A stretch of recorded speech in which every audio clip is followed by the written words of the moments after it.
తన కూతురు క్రాంతి ఇటీవల చేసిన ట్వీట్పై వైసీపీ నేత ముద్రగడ పద్మనాభం స్పందించారు. ప్రజలను ఉద్దేశిస్తూ ఓ లేఖ విడుదల చేశారు.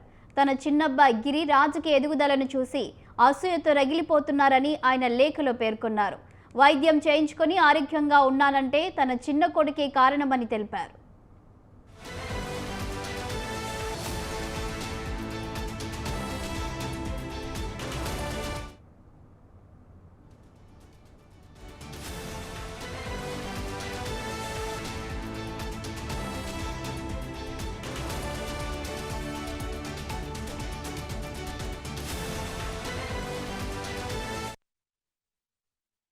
నా కొడుకే కాదు, నా మనవరాలను కూడా రాజకీయాలు దింపుతాను.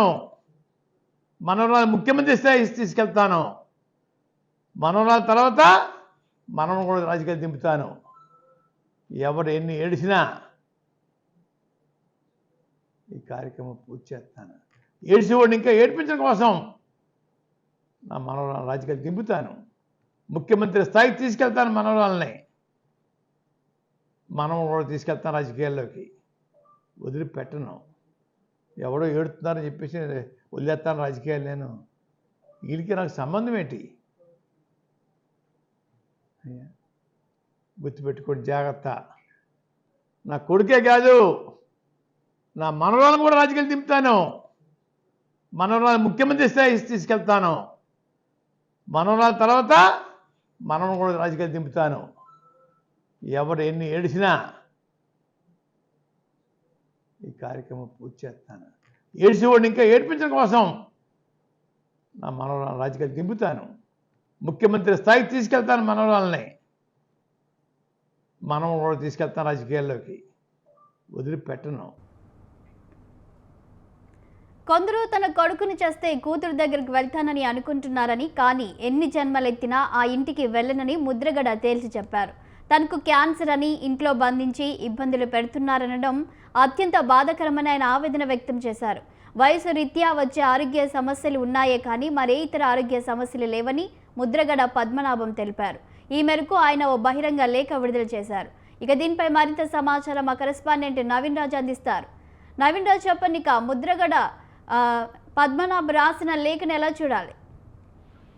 Thank you Shalini. ఏదైతే కాపు ఉద్యమ నేత, మాజీ మంత్రి, వైఎస్ఆర్సీపీ నేత ముద్రగడ పద్మనాభరెడ్డి అయితే కనుక ఒక లేఖనైతే ప్రజలకు విడుదల చేశారు. ఇటీవల కాలంలో అయితే కనుక ఆయనకి క్యాన్సర్ వచ్చింది, మా తండ్రిని నన్ను కలవనివ్వడం లేదని చెప్పేసి అయితే కనుక గతంలో ఆ జనసేన పార్టీలో చేరిన క్రాంతి అయితే కనుక ఈ మధ్య అయితే ఒక ట్వీట్ కూడా చేసింది. యాక్చువల్ ట్వీట్ చేయడంతో దానికి సంబంధించి అయితే కనుక ముద్రగడ పద్మనాభం మనస్తాపం చెందుతూ ఒక లేఖ రాసినట్లుగా అయితే కనుక ఆయన లేఖనైతే బహిర్గతపరిచారు. ఈ మధ్యకాలంలో అయితే మా కుటుంబం మీద ఒక కుటుంబం దాడి చేస్తుంది, మమ్మల్ని కించపరిచేలా వ్యవహరిస్తుంది, నా కొడుకు రాజకీయ మనుగడ లేకుండా చేయడం కోసం అయితే కనుక ఆ కుటుంబానికి కొంతకాలంగా మనస్పర్ధలు ఉన్నప్పటికీ కూడా మాపై వారికి ఏ విధమైన రాకపోకలు బంధు అయ్యాయి. అయినప్పటికీ కూడా మా జోలికి వస్తూ మమ్మల్ని అయితే టార్గెట్ చేస్తూ ఇబ్బంది పెడుతున్నారని చెప్తూ మా కొడుకు అయితే కనుక గిరిబాబు ఎదుగుదల చూడలేక ఈ అసూయతో ఇలాంటి పోస్ట్ అయితే పెడుతున్నారు. నాకు ఏ విధమైన క్యాన్సర్ లేదు, చిన్న ఆరోగ్య సమస్య వచ్చింది, కానీ నా కొడుకు అయితే కనుక నాకు వైద్యం చేయించి నన్ను అన్ని ఆదుకుని అన్ని కూడా సపర్యలు చేస్తున్నప్పటికీ నా కూతురు, నాకు సంబంధం లేని కూతురు అయితే కనుక ఆమె వ్యతిరేక అంటే ఆమెకు సంబంధించిన భర్త కుటుంబం నుంచి అయితే కనుక ఏ విధమైన దాడులు అయితే చేస్తున్నారో దీన్ని ఎట్టి పరిస్థితుల్లో నేను సహించు. నాకు అనారోగ్యం ఉన్నప్పటికీ కూడా నేను ఆసుపత్రిలో వైద్యం చేయించుకుని ఆరోగ్యంగానే ఉన్నాను. గతంలో కూడా నా భార్యకు కూడా అనారోగ్యం వచ్చినప్పుడు ఆ కుటుంబం మమ్మల్ని ఆదుకోలేదని చెప్పేసి ఆయన అయితే కనుక దురుసుగా ఒక నాకైతే విడుదల చేశారు. నా వయసు రీత్యా కూడా వచ్చే ఆరోగ్య సమస్యలే తప్ప నాకు ఏ విధమైన క్యాన్సర్ అలాంటి సమస్యలు ఏమి లేవని చెప్పి ఆయన అయితే లేఖ అయితే విడుదల చేశారు. అయితే కనుక నాకు ఏ విధమైన సంబంధం లేనప్పటికీ వారు నా మీద అయితే కనుక ఈ విధమైన వేదికగా కూడా పోస్టులు పెట్టడం సరైనది కాదని చెప్పేసి అయితే కనుక ఆ ముద్రగడ పద్మనాభం అయితే లేఖ విడుదల చేశారు. చాలని. Thank you Naveen Raj.